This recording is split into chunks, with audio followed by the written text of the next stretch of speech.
Le Conseil des ministres s'est réuni ce mardi 5 novembre 2024, sous la présidence de son Excellence Monsieur Faure Sozimna Gnassingbé, président de la République.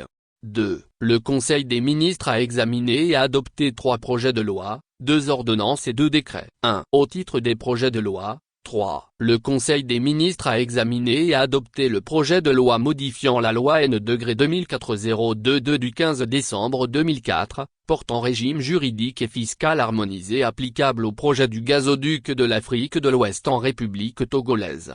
4. Le traité du gazoduc de l'Afrique de l'Ouest signé en 2003, et auquel notre pays est partie avec le Bénin, le Ghana et le Nigeria, vise la réalisation du projet du gazoduc de l'Afrique de l'Ouest destiné au transport du gaz naturel du Nigeria pour approvisionner les 3 autres pays. 5. Les changements intervenus depuis lors dans l'environnement du projet induisent la nécessité d'adapter les dispositions de la loi du gazoduc de l'Afrique de l'Ouest relatives à 3 aspects, à savoir, la période d'exemption fiscale accordée à la société West African Gas Pipeline Company Limited, WAPCO, le taux d'imposition de WAPCO et la possibilité d'octroyer des licences à d'autres chargeurs. 6. Ces évolutions contribuent à améliorer la gouvernance du projet et à insuffler une nouvelle dynamique à la société WAPCO et au réseau de gazoducs de l'Afrique de l'Ouest. Elles permettent notamment aux États parties de pouvoir diversifier les sources d'approvisionnement en gaz naturel, afin de mieux répondre aux besoins croissants. 7. Le Conseil des ministres a examiné et adopté le projet de loi autorisant l'adhésion du Togo à la Convention internationale de 1992 portant création d'un fonds international d'indemnisation pour les dommages dus à la pollution par les hydrocarbures, FIPOL. 8. Les atouts dont dispose notre pays en matière d'opérations portuaires, notamment le climat de sécurité et les bonnes performances du port autonome de Lomé ont permis un important accroissement des opérations portuaires, notamment celles de transbordement en mer. 9. Outre le cadre réglementaire national, le Togo a transposé des conventions de l'Organisation maritime internationale, OMI, afin de conforter son positionnement comme un État du port et un État du pavillon. 10. L'adoption de ce présent projet de loi permet de renforcer notre dispositif par l'adhésion à la Convention internationale de 1992 portant création d'un fonds international d'indemnisation pour les dommages dus à la pollution par les hydrocarbures. L'objectif visé étant la réhabilitation de l'environnement marin en cas de pollution et le dédommagement des populations riveraines. 11. Le Conseil des ministres a examiné et adopté le projet de loi autorisant l'adhésion du Togo au protocole de 2000 sur la préparation, la lutte et la coopération contre les événements de pollution par les substances nocives et potentiellement dangereuses, OPRA-HNS 2000. 12. Les risques de pollution en mer ne se limitent pas au cas de déversement accidentel d'hydrocarbures. Aussi des instruments internationaux ont-ils été élaborés pour couvrir les autres éventualités. 13. Il en est ainsi du protocole de l'OMI du 15 mars 2000, sur la préparation, la lutte et la coopération entre États membres contre les faits de pollution par les substances nocives et potentiellement dangereuses.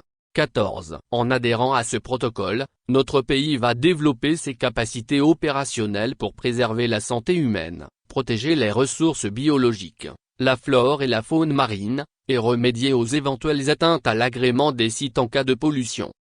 Au titre des ordonnances. 15. Le Conseil des ministres a examiné et adopté l'ordonnance fixant le nombre de sénateurs, les indemnis accent aigus, les conditions d'éligibilité ou de désignation, le régime des incompatibilités et les conditions dans lesquelles il est pourvu au siège vacant, ainsi que le statut des anciens sénateurs. 16. Dans le système parlementaire bicaméral prévu par la Constitution togolaise, le Sénat, deuxième chambre est composé pour 2/3, 2/3, de ses membres, de personnalités élues par les représentants des collectivités territoriales et d'un tiers, 1/3, de personnalités nommées par le président du Conseil. 17. En vue de prendre en compte les nouvelles attributions du Sénat, il y a lieu de réviser la loi organique de 2003 en prenant la présente ordonnance, conformément à l'article 98 de la Constitution qui prévoit que la mise en place des institutions de la Ve République est faite par voie d'ordonnance. 18. Le texte, adopté après l'avis favorable de la Cour constitutionnelle, fixe le nombre de sénateurs, leurs indemnités, les conditions d'éligibilité ou de désignation, le régime des incompatibilités et les conditions dans lesquelles il est pourvu au siège vacant, ainsi que le statut des anciens sénateurs. 19. Le Conseil des ministres a examiné et adopté l'ordonnance fixant le nombre de députés, les indemnités, les conditions d'éligibilité, le régime des incompatibilités et les conditions dans lesquelles il est pourvu au siège vacant, ainsi que le statut des anciens députés. 20. Les nouvelles attributions de l'Assemblée nationale, première chambre du Parlement, conformément à la Constitution de la Ve République, doivent être prises en compte en même temps qu'il est procédé à l'intégration des évolutions antérieures. 21. C'est dans cette optique que la présente ordonnance est prise, après l'avis favorable de la Cour constitutionnelle, pour consolider les modifications antérieures, arrimer les innovations avec celles du Sénat et permettre le fonctionnement harmonieux des deux chambres du Parlement. 22. Elle fixe, conformément à la Constitution, le nombre de députés, les indemnités, les conditions d'éligibilité, le régime des incompatibilités et les conditions dans lesquelles il est pourvu au siège vacant, ainsi que le statut des anciens députés. Au titre des décrets. 23. Le Conseil des ministres a adopté le décret portant approbation du nouvel accord de l'Organisation interafricaine du café, OAC, adopté le 20 novembre 2020 à Accra. 24. L'Organisation interafricaine du café, OAC, a été créée le 7 décembre 1960 pour assurer le bon fonctionnement du secteur dont l'importance demeure notable dans l'économie des pays producteurs.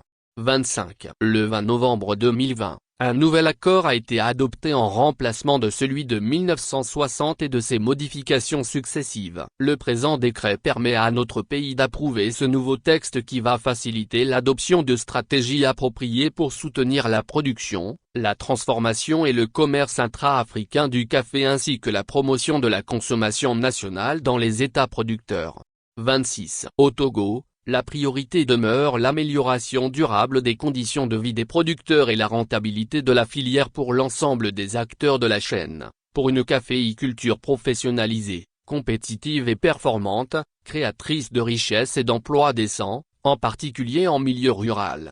27. Sous l'effet conjugué des politiques publiques et des apports du secteur privé, la production du café, qui a longtemps connu une tendance baissière, est désormais en hausse au Togo, passant de 10 950 tonnes en 2013 à 27 336 tonnes en 2023, avec une progression du rendement du simple au double. 28. Le Conseil des ministres a adopté le décret portant approbation de l'accord international de 2022 sur le café, adopté le 9 juin 2022 à Bogota.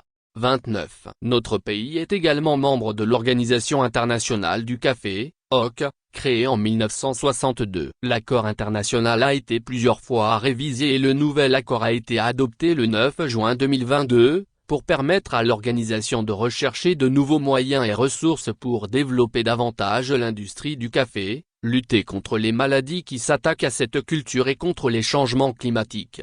30. L'approbation du nouvel accord par le Togo ouvre la voie à l'adoption de stratégies appropriées en vue de soutenir la production, la commercialisation, la transformation et la consommation locale du café, d'une part et, d'autre part, d'améliorer les conditions de vie et de travail des producteurs à travers l'accroissement des exportations.